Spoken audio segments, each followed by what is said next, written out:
My dad was so great at explaining everything to us that happened. And he would always tell us his stories as like our bedtime stories of fleeing war.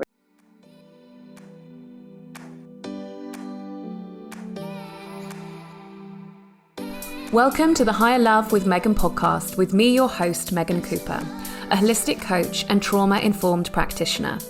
This podcast seeks to break out of the echo chamber of societal narratives that perpetuate our institutions and challenge the status quo of wellness and beyond. Join me as we decolonize our minds, address and use our privilege, and prioritize inclusivity. Here, diverse experiences are honoured, and together we are fostering a space that stands for higher love for all. As a listener, you are not just here to passively consume. You're an ambassador for deep healing and societal evolutions, ready to engage in thought-provoking, challenging conversations. As your host, I'm committed to providing ever-expansive spaces that inspire us to contribute to a world defined by higher love. Thank you for joining me on this journey. Natasa Leoni is a Sussex-based photographer and activist. She focuses on humanitarian, protest and lifestyle photography, inspiring change through visual storytelling and photojournalism. She works with B Corp companies and those committed to social justice, sustainability and systemic change. She's a long-term volunteer and campaigner in the charity and migrant solidarity sector, running the Brighton branch of Care for Calais, which supports refugees and those seeking asylum. Natasa has taken many a photo of me in the time that I've known her, and she will actually be the photographer for mine and Casper's wedding next month. I call her Natasa the Queen Maker, since she legitimately makes everyone she snaps look like a genuine queen. But deeper than that, her activism is always something that I've admired. Her recent photography exhibition in Brighton, entitled In Limbo, showcased photo portraits of individuals living in temporary hotel accommodation, having travelled to the UK to escape harsh experiences in their home countries. Even though the identity of the individuals was hidden by flowers in front of their faces, I was amazed how Natasa captures the humanness of everyone sat in front of her lens. She is incredible at what she does, and I was so excited to have a personal, up-close conversation with her today to explore how activism touches every single area of her life.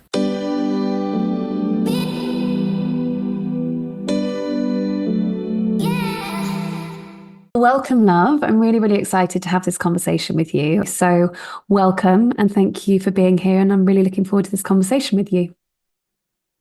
I'll just start off with quite kind of a broad question. I was speaking about activism, especially in regards to what we've been witnessing over the last 10 months, in regards to Palestine and what's been happening in Gaza.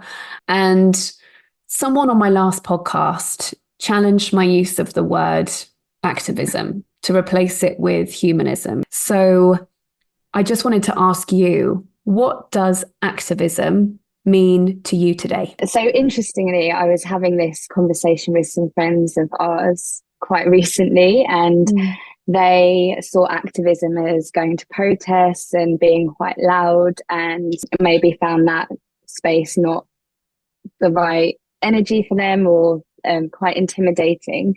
And we had this really amazing conversation about what activism is and how it's so many different things. So for me, activism can be as simple as boycotting brands, or writing to an MP, or advocating for somebody who can't advocate for themselves. It could be, volunteering your skill to a movement, and that could be something that's really behind the scenes, like fundraising or web developing or social media management. It could even be volunteering for a local charity or grassroots or NGO. And within those companies and those charities, there's a lot of behind the scenes stuff. So even then, you don't really have to be, in a space that might feel confrontational or intimidating.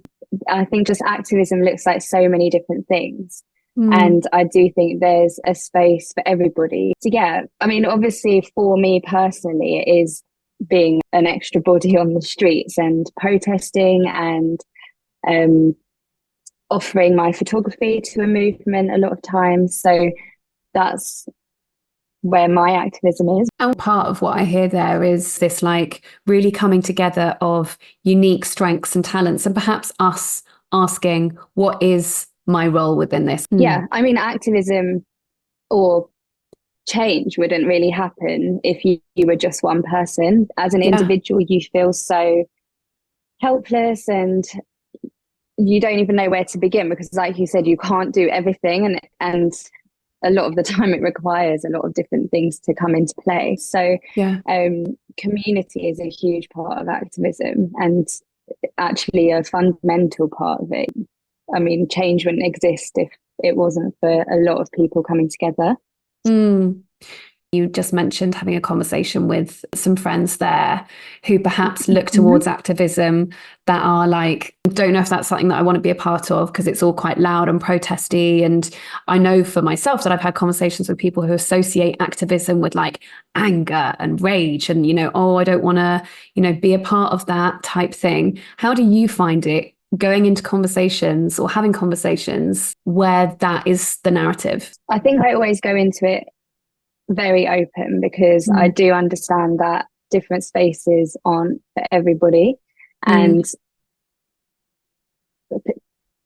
I think there's maybe a bit of a misconception, because I think maybe anger is seen as a negative thing, whereas action will only happen when you reach the point of being like, I'm so angry or so sad about this, I really need to do something about it. And you're not going to action anything if you're happy with the way things are, because then there's nothing to change, right?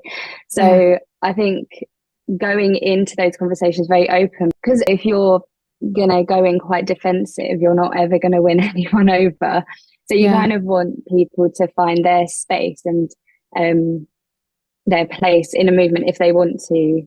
You know, if they feel strongly enough about it. I think I definitely used to sit in that camp of like, you know, oh, activism, it sounds kind of like aggressive and angry. And I mean, even look at the way that like the media headlines talk about activism, but because things are carrying on in such a big way, I've really had to develop my capacity to like be with anger and let it galvanize me into doing something about it, to stay within the conversation, to stay and use those triggering moments as an invitation to like lean into it even more, because it's obviously it's grating on my perceptions and my privilege, and to use that as a way for me to unlearn, to step in, to take action, to be present within the conversation and be a part of things more. And I love what you said there of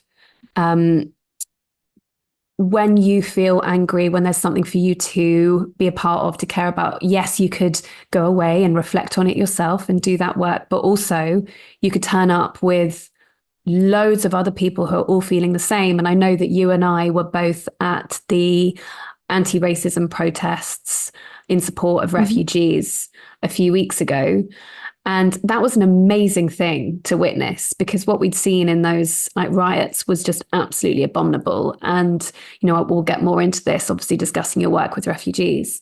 But that was an amazing thing for me to witness, and I'm sure for you as well, to witness that many people in Brighton and around the country show up in support of refugees and marginalised identities.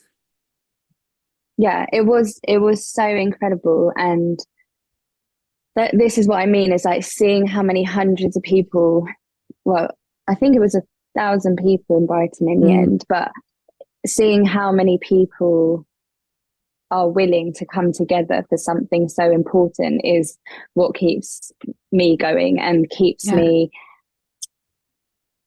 like sort of moving forward, and not just being in this really dark place.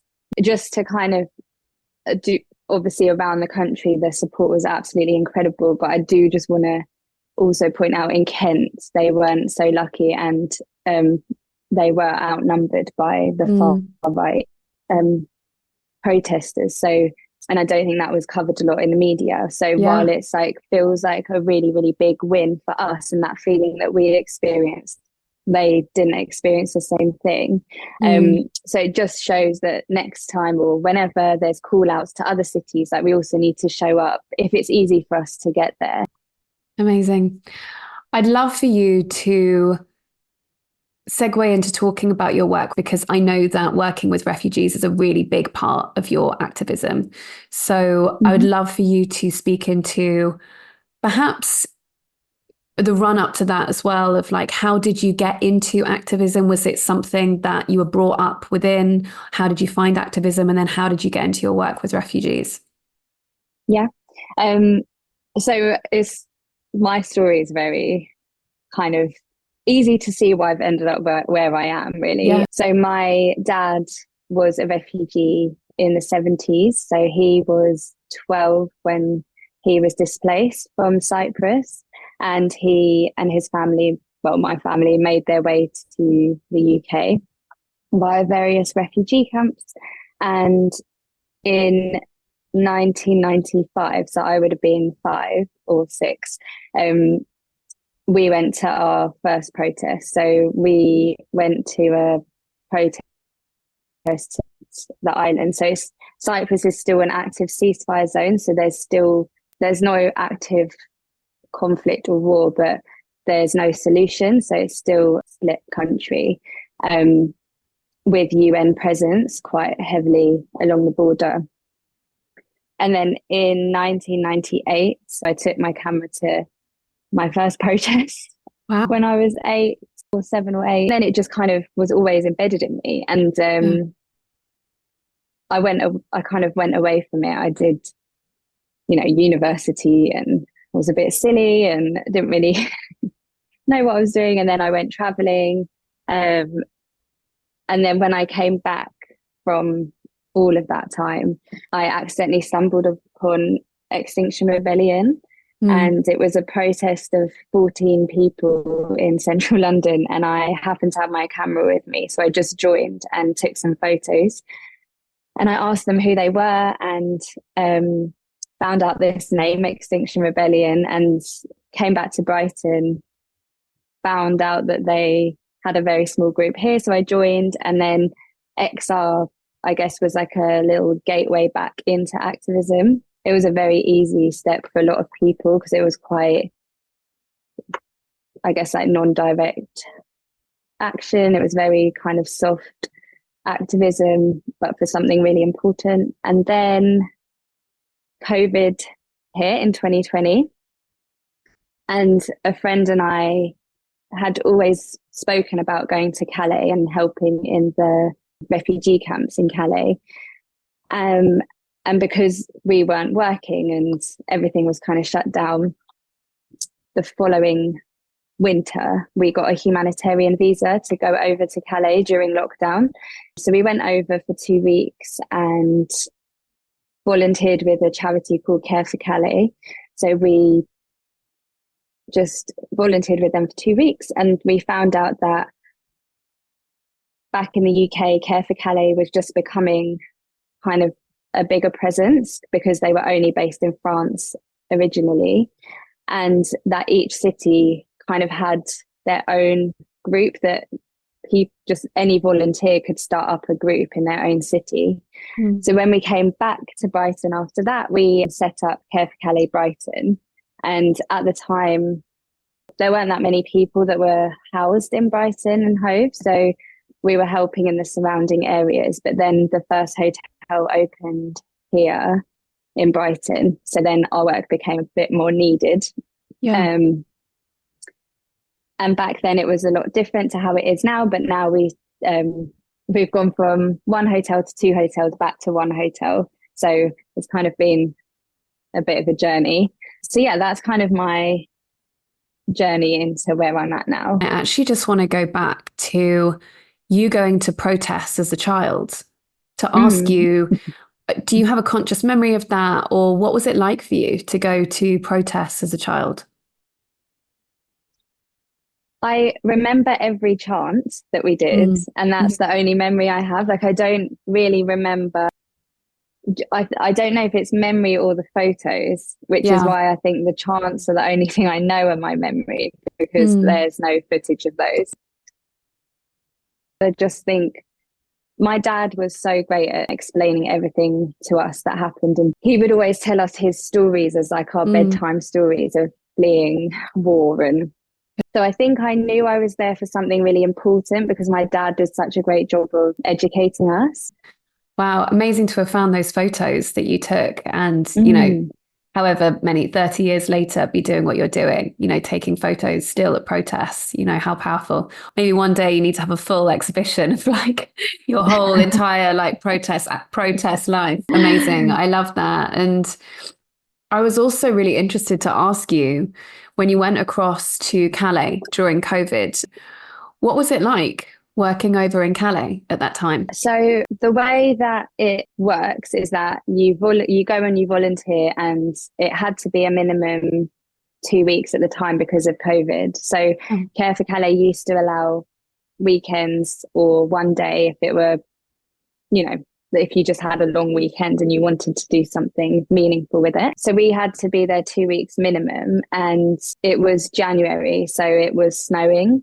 So I think we went in quite harsh conditions, and we'd never done anything like it before. So it was really emotional. You just don't really know what to expect because you hear other people's stories of the jungle, but the jungle's been dismantled now, so it's not really the same. But you expect like this vastness of, I expected this kind of vastness of tents and people just like in the worst conditions, and that was what it was, just in a bit more smaller pockets of people. I guess the thing I didn't really expect is to learn so much from the people we were supporting. So to see that kind of resilience in humans was something I will never forget. And one of the days it was snowing, and just the French police had just come and torn people's tents up in the night with knives, and it was just like the most horrendous. I just felt heartbroken, and some of the guys just started dancing around the fire and started teaching us how to dance a traditional Kurdish dance. And I was just like, how kind of dare I feel anything when these people just, they're kind of getting on with it. And it's like, obviously you can't really do anything else because that's their reality. So they just had to have made the most of it. Yeah, there was a big learning 2 weeks for me. I was lucky to be there with my friend because it meant every night we could have a bit of a debrief and have a little cry, or I don't know, some nights we were just like, we've reached the point of like just a bit delirious and had little, funny little moments. But no, it was amazing. And I guess that kind of almost catapulted my volunteering quite a lot. So it did have a big impact on my life. Was there anything else that surprised you about what you saw when you were there compared with perhaps what, the press or the authorities shape of refugees versus what you actually saw when you were there? Was there anything else that surprised you or that you recognized in that disparity? I mean, I think the media does a really good job on completely misshaping people's views on other people, because those people are just other human beings who happen to be born somewhere where they don't feel safe, and that's all that is. I'm sure if people spoke to people who were seeking asylum or refugees, they'd realize they have like humor and fear and FOMO, and they get grouchy when they're hungry, and they're hilarious people, and like they're just exactly the same as all of us because we're all just human beings.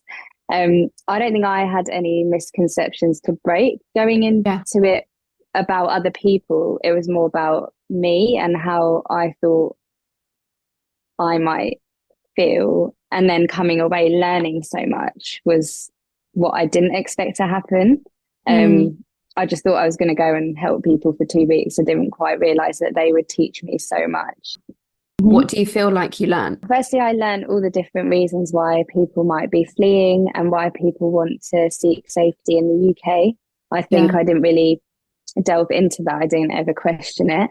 I learned like I said before, like just how resilient people are. Like when people are put under so much stress and it's literally life or death situations, then people can push through. Like the capacity to just keep going is unbelievable. Just how brave people are, and kind of in a way they'll do anything to ensure a better life for themselves and their families. But I witnessed people trying to cross by boat many times, and stayed in touch with some people who took months and months to get over.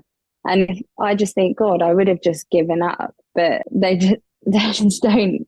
They're just incredible people. And yeah, I think the resilience was the biggest thing. Yeah. And now that you run the organisation here supporting refugees, what does that look like? What type of support does the organisation offer? So my friend and I set up Care for Calais Brighton. So we're supported by Care for Calais Central in a lot of things. But here in Brighton, obviously every city looks different. So I can only speak on what we do here. So we have a team of volunteers who help us with direct aid. So that looks like kind of like two-pronged approach. So we've got distributions of kind of basic goods, and that could be toiletries or just basic clothing. A lot of people who arrive have only come with the clothes that they're wearing, so that's kind of starting again. So collecting donations for those distributions, and then we also run what we call free shops. So we set up a shop where people can come and have a bit more say in what items they're being given, as opposed to us just giving them what we think they would like. And then we also have what we call like drop-ins and casework. So we offer people to come and speak to us for a set amount of time about any asylum questions they might have, or community questions, or anything like that. And we work on either introducing them to other charities in the community that can help with what they're after, or we do some very light asylum casework. So that might look like, I don't know, helping them with navigating the toolkit for their asylum. So a lot of people don't have lawyers, so when they go for their interviews, they need to be really clued up themselves to represent themselves. So we help them with the toolkit,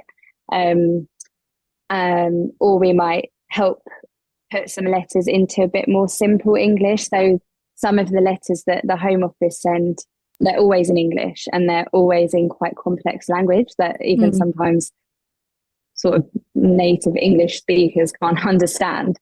So for somebody where English is their second language, it's really tricky. So we might help just break it down for them, put their minds at ease, because a lot of the time it can be scary to receive a letter that you have no idea what it says.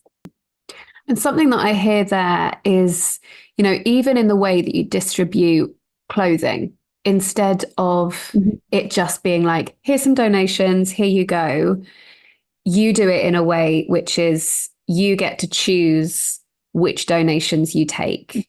And what I hear there is you empowering people within their own choices and like giving them their choices back.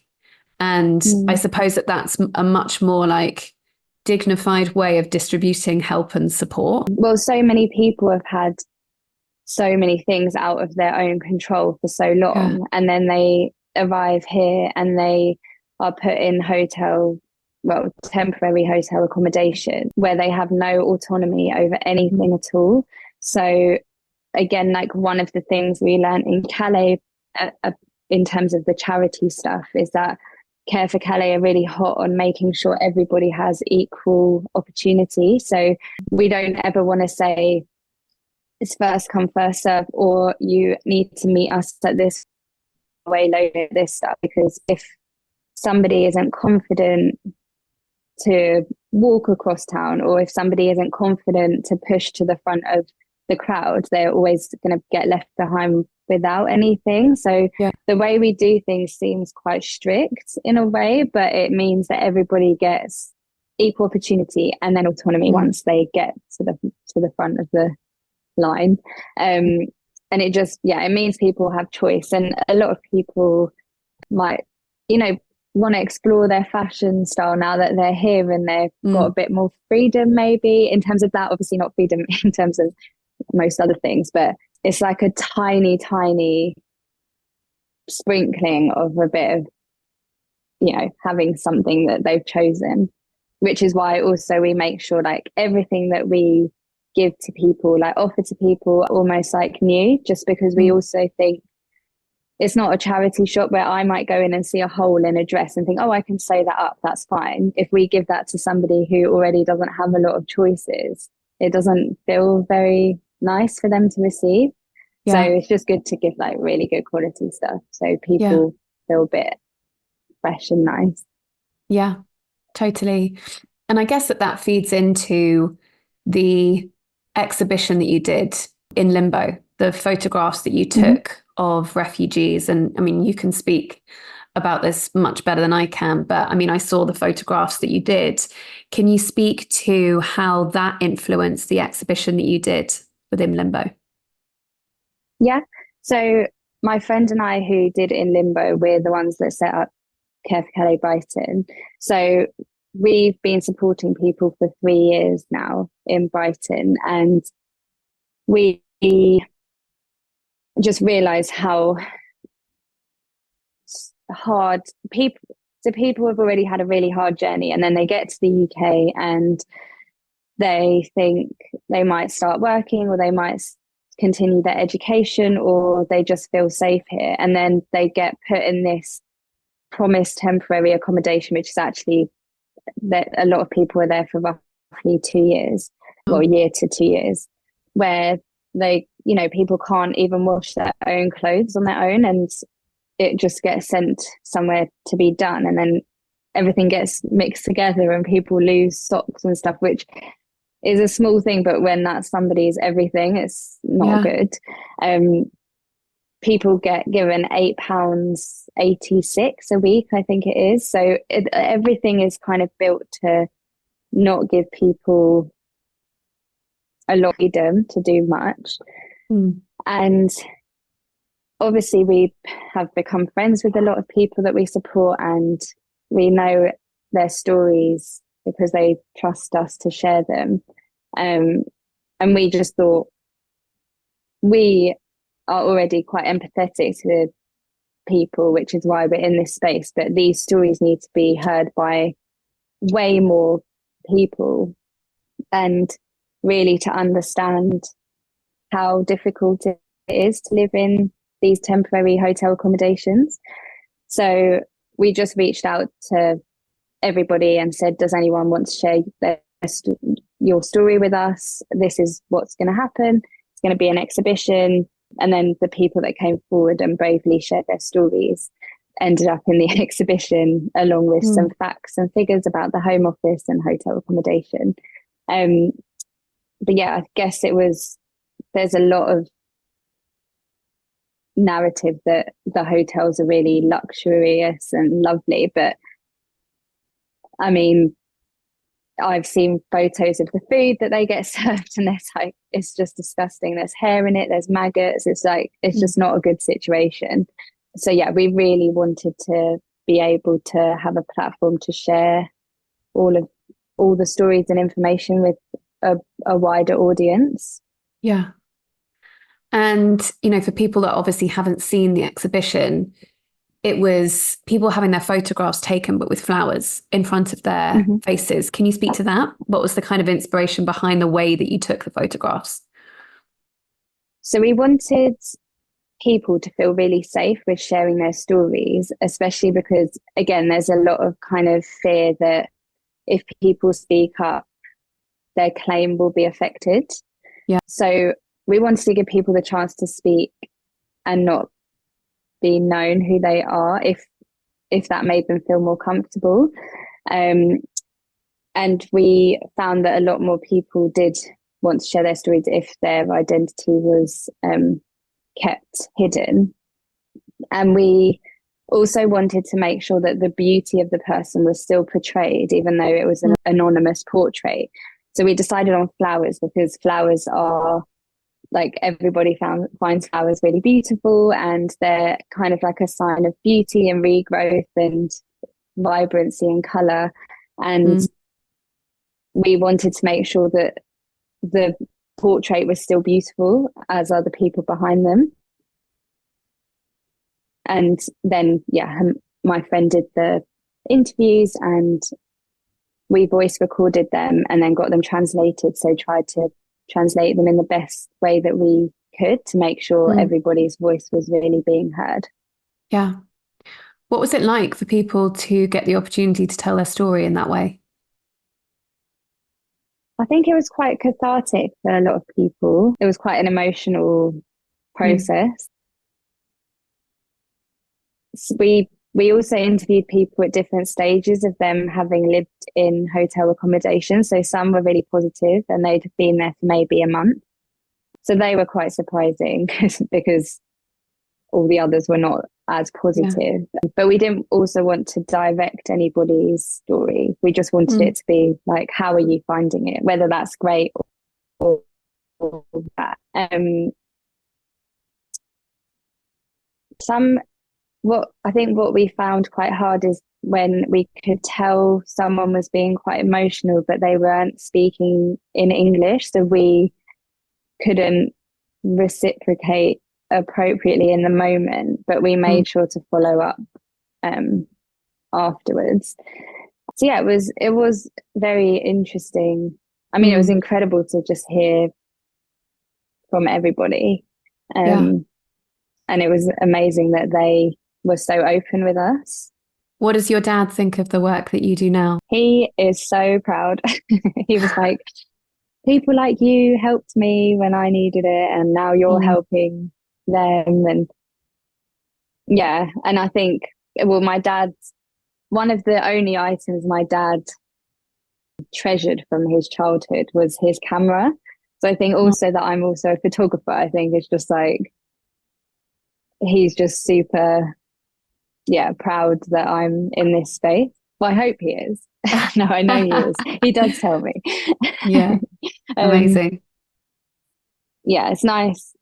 I'm currently writing his memoir and doing a bit of a visual biography on his life, because the town that my dad grew up in, that he had to flee, is the only ghost town left. So it's an uninhabited town, and it's been closed off since the 70s. And 2 years ago, they decided to open it, but you can only go for like a few hours and walk up and down. So it's as if you're in this time capsule of a 1970s war feel. It's just the weirdest place to walk around, but obviously it's his home. So once that opened, I was like, we need to take as many pictures as we can. We don't know what they're planning on doing with this town, and my dad's childhood home is still there, so we went and visited and took his portrait outside of it. And so I'm just really trying to capture everything while his memory is so amazing, because he just remembers everything. Yeah, amazing. God, I wish I had one of those memories. Me too. I was gonna ask you, more about your photography, because I know that your photography, I see it really as like weaving throughout your activism, and even on taking beautiful pictures on the Palestine protests. What is it that you feel when you are out in a protest? What is it that you, I guess, looking for within your shots? Like, how does your photography support your activism in that kind of way? I guess it's given me a creative outlet on something I feel passionate about. Photography has. And it means that I can volunteer my skill to any movement. And obviously recently it has been the Palestine solidarity marches and protests and demos. people often say, would you be here if you weren't a photographer? Would you still come to these marches? And I 100% would. I think they're two separate things. It just so happens that they do meet quite nicely together. In terms of what I look for in a photo, I've never really thought about that. That's quite a tough question. I think I mainly look for people who are really expressive or have particularly, I don't know, like an amazing banner or something, and start there. And then as the march goes on, people do just tend to get a bit more emotive and comfortable in the space. I mean, the reason why I asked the question is I look at your photography and I feel like through your pictures, I really feel the essence or the spirit of that person or the environment that you're in. Like, I mean, I've joked to you and to our friends, I call you like Natasa, the queen maker, because you will literally take like a photo of me and I'll be like, wow, is that what I look like? And the same with all of our friends. I feel like you just capture the true kind of essence and spirit of people in such a wonderful way. And I see that in your photography at protests. I mean, I know that you took this amazing picture, I think, of a woman who had the Palestine flag, the colours painted down her face. And it was just like a really square on, beautiful picture. And yeah, I feel like it just really captures the spirit of these things. Well, that's a massive compliment. So thank you. Everyone is a goddess, so it's just easy to capture. But I think a lot of the time, I'm just going to speak to the protest photography again for a second, but a lot of the time, I don't know where to start. So as a photographer, you're often quite alone at a protest in terms of like actually on your own, because you're trying to run around and capture what you want to do, what you want to capture, or moments. So you're kind of in the spaces alone, even though you're with hundreds and thousands of other people. So you don't ever feel lonely. It's just that you're not with a friend. And just like any other human, that feeling can feel a bit overwhelming sometimes. Like sometimes you're just not really in that headspace. So when those moments occur, I think is when I get the best photos, because I give myself a brief. So instead of just capturing everything that I'm finding beautiful, incredible, powerful, I'm like, okay, today we're only going to take portraits of women, for example. And that is actually what I did at the last one I went to in London. And it just meant going up to women saying, can I take your portrait, having a little chat with them first, and then capturing them just looking straight at the camera. And often that's such a big comfort zone for me, because it means I've made another friend in the movement. And then if I see them again later on, it's like, oh, hi, like, yeah, I'm fine. You know, some people checking in on you, but it's those kind of little connections, like when you're talking to people, finding out why they're there. Or I don't know, I remember one amazing woman I met, she's like, oh, I brought my mum on her first protest, and then I took a portrait of both of them together, and it was a moment for them, it was a moment for me. So yeah, I guess just giving myself little briefs in terms of protest photography, or my day, I don't know what you want to call it, day job photography. I think I am quite selective with my clients, and I do connect with them, like we're friends, and like I always connect with people on a different level. So I think I just see people for who they are, and then I bring that out in a photo. Yeah, which is so powerful for also capturing, you know, as you did in Limbo, even though you didn't show people's faces, being able to capture the spirit of that person when they've had so many reasons for their spirit to be dampened as well, you know, to really capture the spirit of that person is a really, really beautiful thing. So yeah, you're very good at what you do. Thank you. I know that this might be a little bit complex for you to speak to, and maybe, I don't know, it may not be a totally fair question. I know that in the last year, I mean, in the last 10 months, with everything that's been happening within Palestine, I know that activism, again, it's like activism, humanism has been a lot more front and center, let's say, on social media than perhaps it usually is, let's say.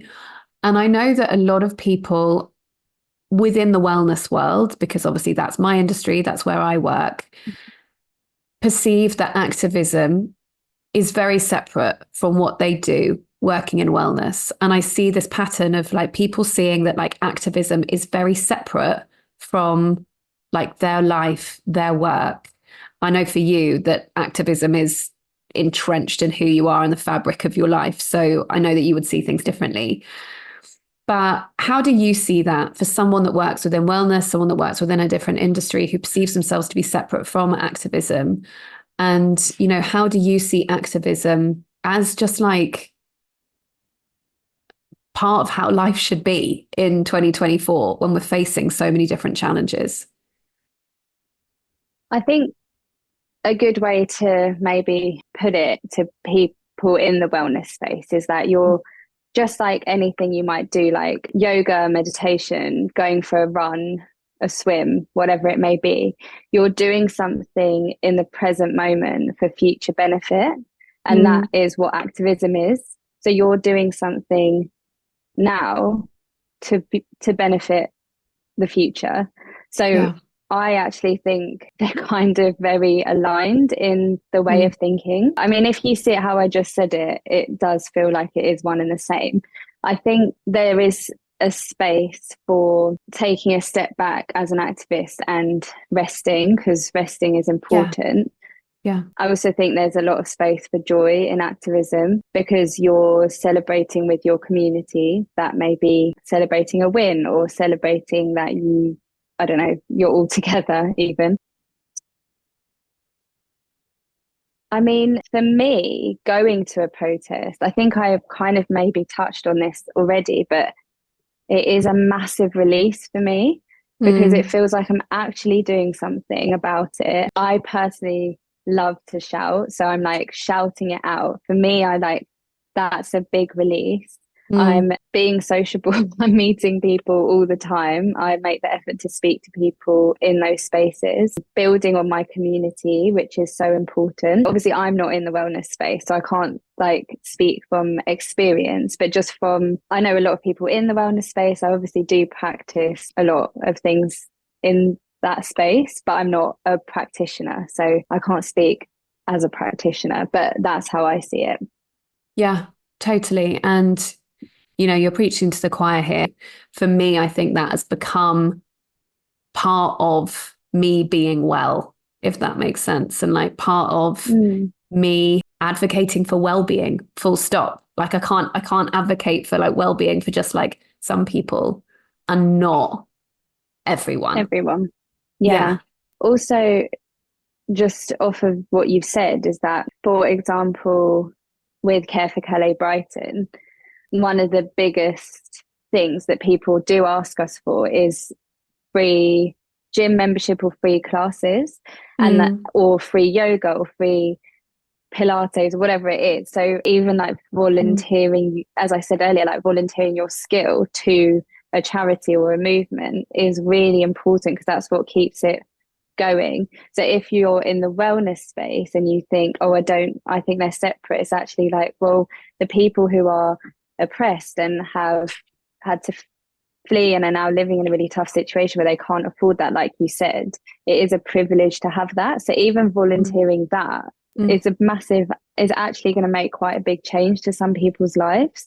And something else that you mentioned kind of triggered a thought, but one of the things that I have distanced myself from with a lot of people is that I find it really difficult to hear when people on social media or in spaces that I've been in say that they're working on themselves at the moment, and it's quite like individualistic and I need to work on me and I don't have space for that right now and I'm protecting my boundaries. which I think, of course, is like a good skill to have. But I do think being so individualistic is eventually gonna come back and bite people, because the biggest thing that I've got out of activism is people and community. And like some of my closest friends I only met because I was on a protest or in a space of, like, I don't know, wherever those spaces may have been, like in a meeting or whatever. And I just think we need to stop this like individualistic thinking and start coming together a lot more. And I do feel, although obviously I'm in a bubble and social media is a bubble and an algorithm, but I feel what I'm seeing is a lot more people understanding that, and they are finding way more strength in community and strength in numbers, and recognizing that individualism is a thing of the past and we just can't survive in that way. Even down to things like the housing crisis, for example. Obviously that's something that we haven't spoken about, but in a way that is still a crisis that's going on here.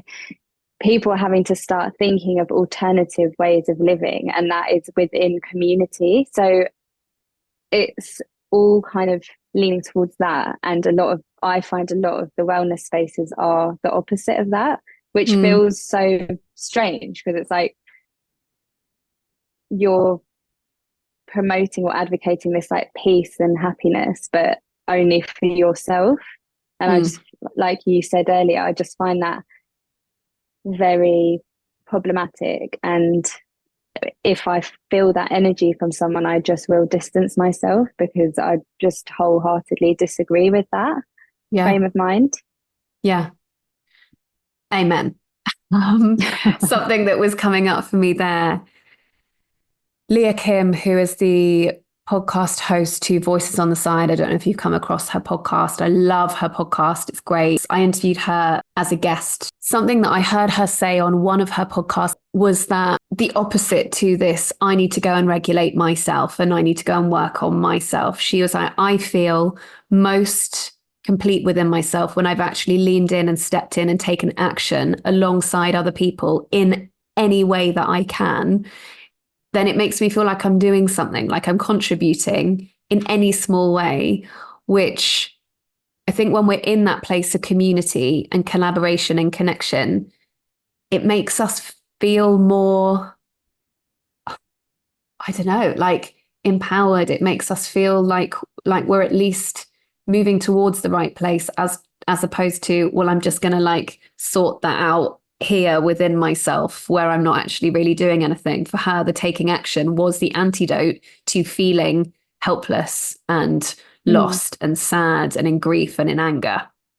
So yeah, that was just really coming up for me, and I could really relate to that. And I think something else she said within the podcast in our conversation was that a lot these systems of oppression, they don't just help the oppressed. They don't just harm the oppressed, they harm everyone within the system. So, because even if you are someone of privilege who has separated themselves from that kind of me and other, you are harming yourself, because you are separating from the collective, separating from humanity. She used this word soul loss, that a part of ourselves is having to like die and be closed off and be ignored in order to create separation from something else that is going on. And I think that that's really coming through for me in this conversation, just about kind of wellness and individualism, leaning into activism,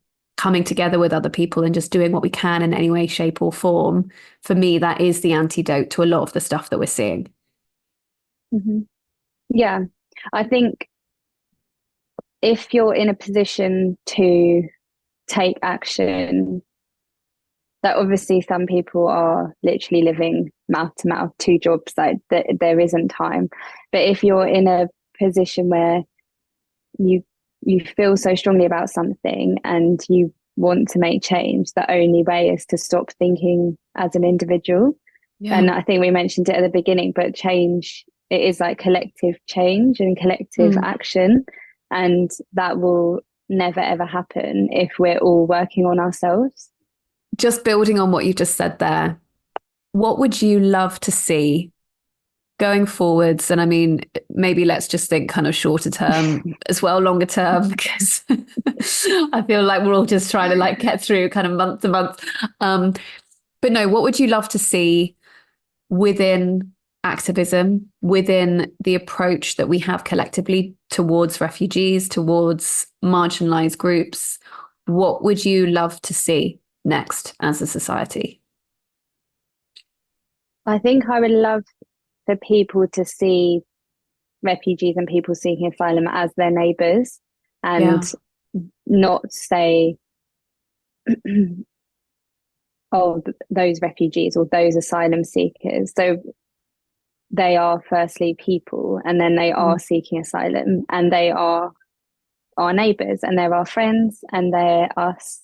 I could wish for anything realistically. Obviously, I would wish that nobody needed to flee their countries to feel safe, and that is like a world change, and I don't think that realistically that will happen. But if I could wish for policy change, it would be definitely to open safe routes to the UK to stop the amount of deaths that are happening in the Channel, just ending the hostile environment towards people who are seeking asylum here. I guess to further educate people on why people may flee their countries and may want to seek safety here, and for people to probably be able to start their asylum process without having to be in this country. Yeah, I mean, there's so many policies that just need change. And for the arms factory in Brighton to shut down. Yeah. Just for everything. If everything can just sort itself out, that's my wish. There's too many wishes.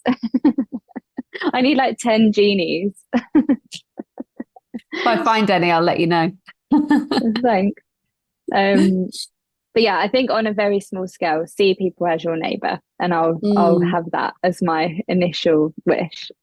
Yeah, I love that. And, you know, what I'm recognizing is how important our language is. And even you saying that there, instead of us saying like refugees or asylum seekers, because I use that language as well. And it just made me think, for myself, I would like to start saying people seeking asylum, because then it's people seeking asylum, not asylum seekers, which I suppose when you give someone that label, it's dehumanizing anyway, because it takes the person out of the equation. So thank you for that. I always love stumbling across these ways that I'm still using language in a harmful and unhelpful way. So thank you for illuminating that. Is there anything that you would like to add to our conversation today that we haven't touched on? Anything that you'd like to share? Just to say that nothing is too small of an act, I think. And I understand it can be daunting to even know where to begin, but social media is a massive tool, and actually, as much as social media causes harm, it can also be an amazing tool to find your local groups and figure out where you might fit into a movement. So yeah, I just want to say that. Amazing. Thank you so much for your time today. It's been really great having this conversation. So yeah, thanks for being here, love. Thank you. It's been really nice. Thanks for having me on here. Thank you for listening. It's great to have you with me on this journey towards higher love for all. Our time is our greatest commodity and gift, so thanks for investing it in yourself and sharing it with me. Please do take a moment to rate and review the show, all of which enables more people to find me and for me to connect with more great guests each week for both yours and my enjoyment. All links, references and contact information is detailed too within the show notes. And I always love to hear your feedback, so feel free to hit me up on my Instagram at higherlove_with_Megan or via my website higher-love.com. Send your takeaways, and if you enjoyed this episode, please share or send on to someone else who would benefit. Until next time, big love.